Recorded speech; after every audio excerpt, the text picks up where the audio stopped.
बर चला, fill in the blanks सांगा बरं. Simple interest is equal to dash dash multiply rate multiply timing upon 100.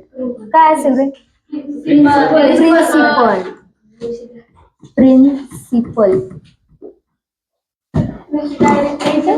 हा, directly answer लिहा. Area of square. Area of स्क्वेअरचा formula, area of square side square. L multiply B हा रेक्टँगलचा होता. Area of स्क्वेअरचा विचारलाय ना, मग स्क्वेअरचा स्क्वेअर साइड स्क्वेअर. ठीक आहे. 3 number, diameter of circle is equal to 2 multiply dash dash. आता आपल्या पेपरमध्ये, आपल्या पुस्तकामध्ये ना सी चे 2 फॉर्म्युले दिलेत बघा. C is equal to 2 pi R एक दिलेला आहे, C is equal to pi D फक्त. ठीक आहे. पण 5वीला आपल्याला फॉर्म्युले होते बघा. रेडियस वरून डायमीटर काढायचा फॉर्म्युला होता बघा. सर्कल, ठीक आहे, हा सर्कलचा हा अर्धा रेडियस आहे. रेडियसला जर मी डबल केलं तर माझा काय निघतो रे? पूर्ण डायमीटर निघतो. मग diameter of circle is equal to कोणाला डबल केले मी? रेडियसला डबल केले. मग इथं आन्सर काय येईल? किंवा आर लिहा डायरेक्टली.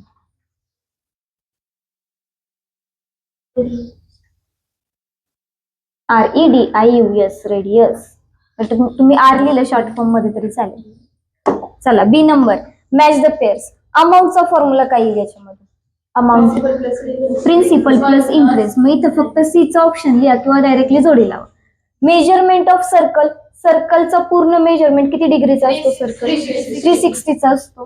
360 लिहा काय किंवा डायरेक्टली. पेरिमीटर ऑफ रेक्टँगल, त्याचा formula bread 2 multiply length plus 2 multiply bread, म्हणजे इथं आन्सर येईल आपलं डी. ठीक आहे. काय दिले? Observe the figure and write the name of major arc आणि semi circular arc. Major arc म्हणजे छोटे का मोठे? मेजर आर्क मोठे आर्क. मग मेजर आर्कची नावं तुम्हाला येतील का सांगायला? मोठे मोठे आर्क, मेजर आर्क. सांगा पहिल्या आर्कचं नाव काय येईल?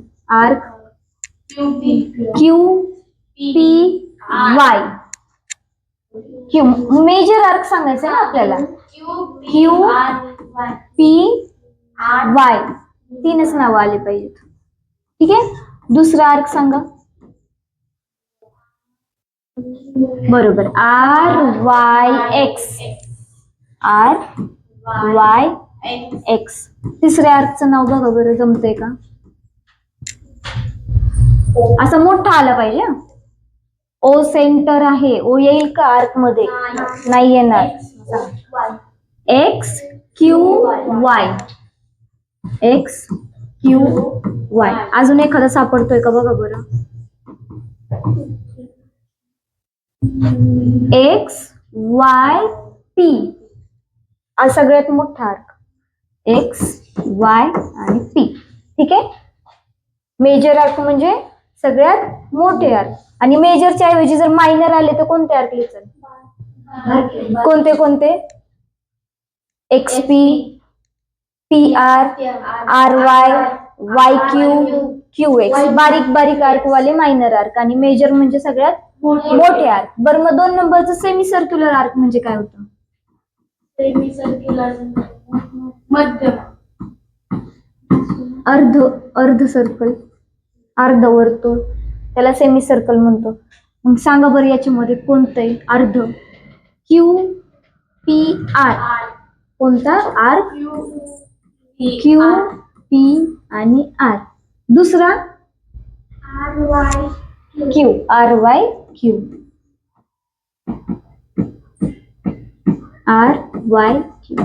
मेजर आर्क म्हणजे मोठे आर्क, मायनर आर्क म्हणजे करण छोटे आर्क, आणि सेमी सर्क्युलर म्हणजे हाफ सर्कल. ठीक आहे. पुढे घेऊयात. चला, question number 2. If the length of this circle is 12 centimetre. म्हणजे मला लेंथ दिलेली आहे, लेंथ दिलेली आहे 12 सेंटीमीटर आणि ब्रेड किती दिलेली आहे?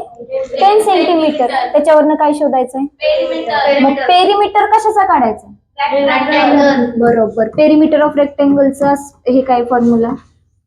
Length perimeter of rectangle is equal to 2 in bracket length plus breadth. बरोबर. 2 इन ब्रॅकेट एल म्हणजे लेंथ आहे. लेंथ किती दिलेलं आहे? 12 सेंटीमीटर 12 दिलेलं आहे आणि ब्रेड 10 सेंटीमीटर 10 सेंटीमीटर दिलेलं आहे. Is equal to 2 in bracket 12 plus 10 12 plus 10 22. ह्या दोघांच्या मध्ये कोणतं चिन्ह नाही म्हणजे कोणतं असतं? मल्टिप्लिकेट. 2 2 जा 4 2 2 जा 4. किती आलं? 44 देअरफॉर लिहिलं तरी चालेल. देअरफॉर काय लिहाल? Therefore perimeter of rectangle is 44 centimetre. Clear? पुढे जायचं. चला, सगळ्यांच्या आवडीचा प्रश्न. 5 kg onion cost is 100 rupees. फक्त संख्या चेंज झाली म्हणजे 7 kg हा 7 kg होतं.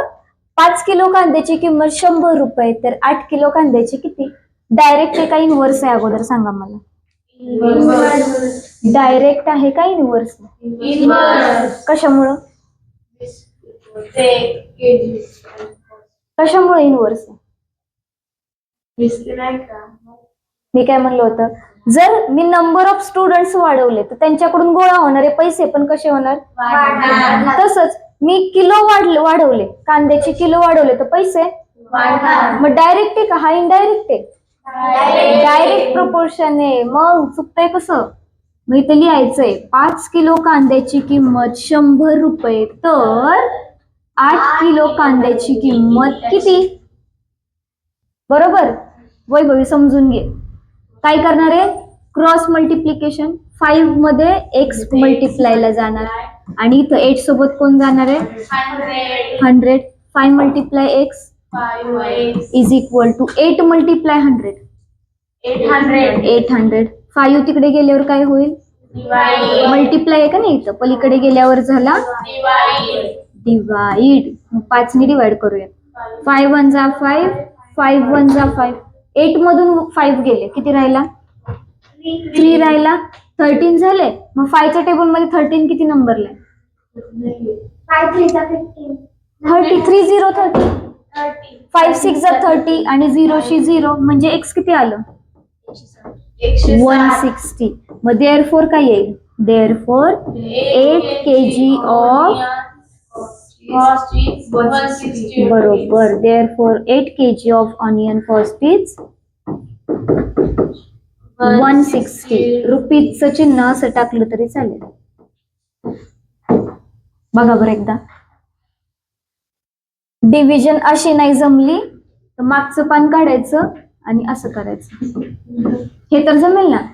5 1 5 8 मधून 5 गेले 3 0 5 36 आलं का उत्तर आपलं? 0 खाली आल्यावर शून्याचा भाग म्हणजे 160 उत्तर आलं. ठीक आहे, जाऊ पुढं.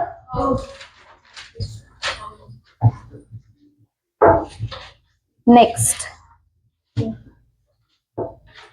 If Dheeraj deposited 40,000 rupees in a bank. 40,000 काय आलंय?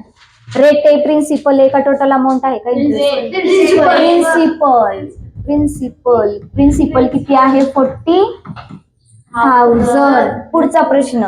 In a bank at the 10 PCPA. PCPA म्हणल्यावर काय येतो? रेट आहे. किती टक्क्याने टाकलेला आहे? 10. बरोबर. फॉर द 2 years म्हणजे काय आलाय तो? टायमिंग आलेला आहे. किती आलेला आहे? 2 आलेला आहे. आणि then what is the total interest he receive at the end of the period. म्हणजे ह्याच्यामध्ये एंड ऑफ द पिरियड आलाय म्हणजे काय काढायचंय? टोटल अमाऊंट पण काढायचं आहे आपल्याला. टोटल अमाऊंट पण काढायचं आहे आणि इंटरेस्ट पण काढायचं आहे. ठीक आहे. फॉर्म्युला काय? Interest is equal to P multiply T upon 100. Interest is equal to principal किती आहे? 40,000. रेट किती आहे? 10 आणि टायमिंग 2 years अपॉन 100. 2 शून्याला 2 शून्य कट झाले. राहिले कोण वरती? 400 मल्टिप्लाय 10 आणि तिघांचं मल्टिप्लिकेशन करूया डायरेक्टली बघा. 4 1 जा 4 2 जा डायरेक्टली 8 लिहिणार आहे बघा मी कसं लिहिणार आहे. 4 1 जा 4 4 2 जा 8 शून्य किती राहिले 1 2 3 शून्य मग इथं 3 शून्य लिहून टाका. म्हणजेच माझा इंटरेस्ट किती आला रे 8000 हा इंटरेस्ट आला. पण आपल्याला काय काढायचं आहे अजून टोटल अमाऊंटचा फॉर्म्युला काय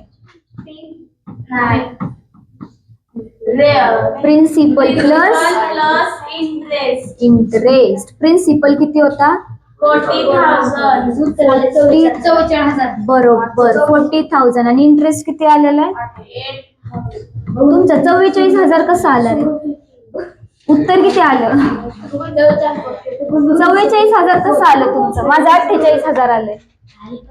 आमचा इंटरेस्ट 8,000 आलाय. तुमचं किती आलं 4,000 आलाय का मग चुकलं ना उत्तर. 4,000 कसं आलं तुमचा इंटरेस्ट. इथं बे के बे बेचो 8 उत्तर 8 आलं. राहिलेले 3 शून्य लिहिले म्हणजे इंटरेस्ट तुमचा 8,000 आला आणि टोटल अमाऊंट आली 48,000 रुपये. ठीक आहे जाऊयात पुढं. काय डाऊट कुठं चुकलं तुषार.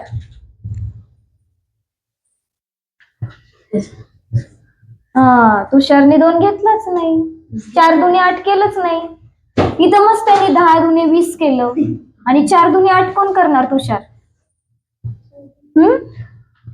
चला पुढं 5 number. If the radius of the circle is 7 centimetre. काय दिलेलं आहे रेडियस दिलेला आहे बरोबर. रेडियस दिलेला आहे 7 सेंटीमीटर आणि फाइंड इट सर्कम्फरन्स सांगितलंय फक्त सर्कम्फरन्स. सांगा बरं सर्कम्फरन्स कसा काढणार रेडियस वरून. कोणता फॉर्म्युला यूज करणार आर आलाय. फॉर्म्युला कोणता यूज करणार सी इज इक्वल टू विसरलेत का 2 pi R. C is equal to 2 multiply पायची व्हॅल्यू फिक्सच असते का नाही फिक्सच आहे ना फक्त. जिथं जिथं पाय येईल तिथं तिथं व्हॅल्यू काय लिहिणार 22 अपॉन आणि इथला आर. आर किती आहे 7 ला 7 निघून गेले. 7 1 7 7 1 7 राहिलं कोण 2 मल्टिप्लाय 22 म्हणजेच सी किती आला 44 निघालं उत्तर. फक्त सर्कम्फरन्सच काढायचं आहे ना मग निघालं. 7 ला 7 निघून गेले 22 2 जा 44. ठीक आहे पुढं नाही मी स्वतःला सोडवायला सांगितले तुम्हाला. चला solve the following sub questions any 2 सांगितले पण आपल्याला रिव्हिजन करायचं मग सगळं सोडून टाकायचं. ठीक आहे त्यातला पहिला the side of the cube is 4 centimetre. क्यूबची साईज किती आहे 4 सेंटीमीटर. मग त्याच्यावरनं काय काढायचं आहे टोटल सरफेस एरिया. बर इथं फक्त टोटल सरफेस एरिया दिलेला आहे पण कशाचा क्यूबचा का क्यूबॉइडचा इथं बघा ना दिलेलं आहे क्यूब दिलाय ना इथं. मग कोणता फॉर्म्युला यूज करायचा total surface area of cube. काय formula total surface area of cube. Formula काय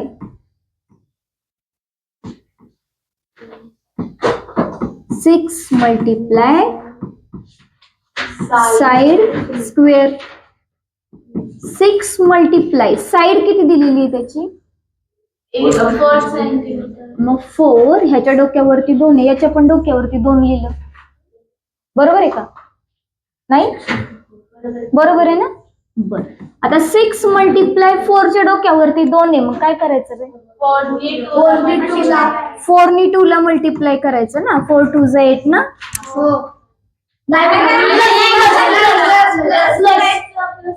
स्क्वेअर आहे 4 चा स्क्वेअर आहे म्हणजे 4 ला 4 ने गुणायचं बरोबर.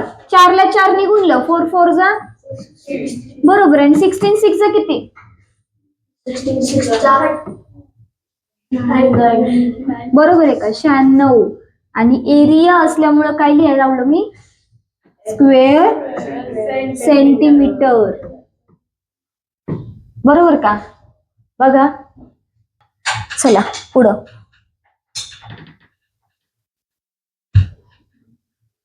काय आलं observe the figure and complete the activity. Radius of circle विचारलंय. ह्या सर्कल मध्ये रेडियस कोणते कोणते सांगा. रेडियस मगाशीच बघितलं radius.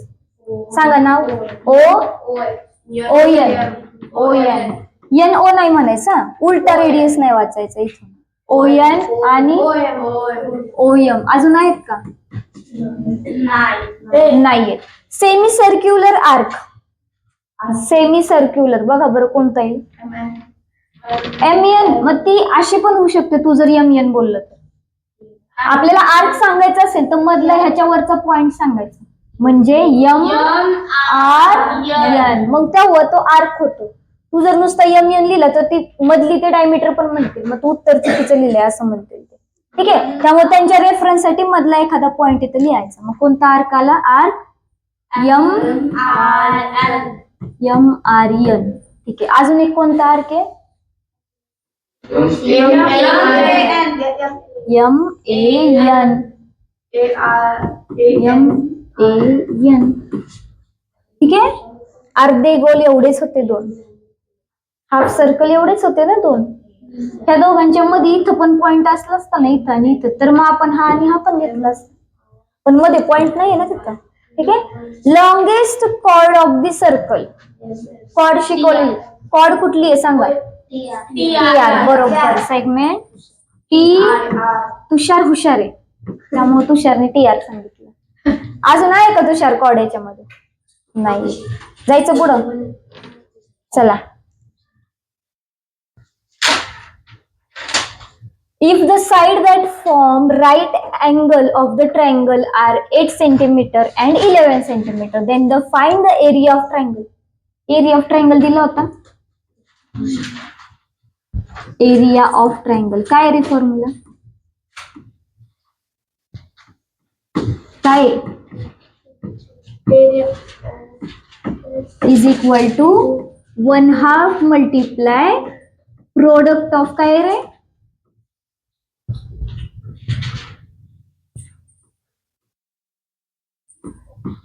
Product of fall right angle. Product म्हणजे काय? गुणाकार. कोणाचा? राईट अँगल तयार केलेला हा वाला जो आहे ना, या दोघांचा गुणाकार करायचा, मल्टिप्लिकेशन. ठीक आहे. म्हणजे बघा, आणि आपल्याला तेच दोन दिलेले आहेत. हा जो 8 सेंटीमीटर आणि 11 सेंटीमीटर आहे का, हा 8 आणि 11 सेंटीमीटर याच दिलेला आहे आपल्याला. मग करायचं काय बघा. Is equal to 1/2 multiply by product. Product म्हणजे काय असतो? गुणाकार. याचा आणि याचा. कोणत्या दोघांचा? 8चा आणि 11चा. Is equal to 1/2 multiply by 8 11 जा 88. 2 नि ह्याला डिवाइड करूयात. 2 1 जा 2, 2 4 जा 8, 2 4 जा 8. वरती कोण राहिला? 44 आणि 1. 44 1 जा. बरोबर. आपल्याला एरिया विचारल्यामुळे इथं काय लिहिणार? Square centimetre. मग देअरफॉर काय येईल? Therefore area of triangle is 44 square centimetre. Clear?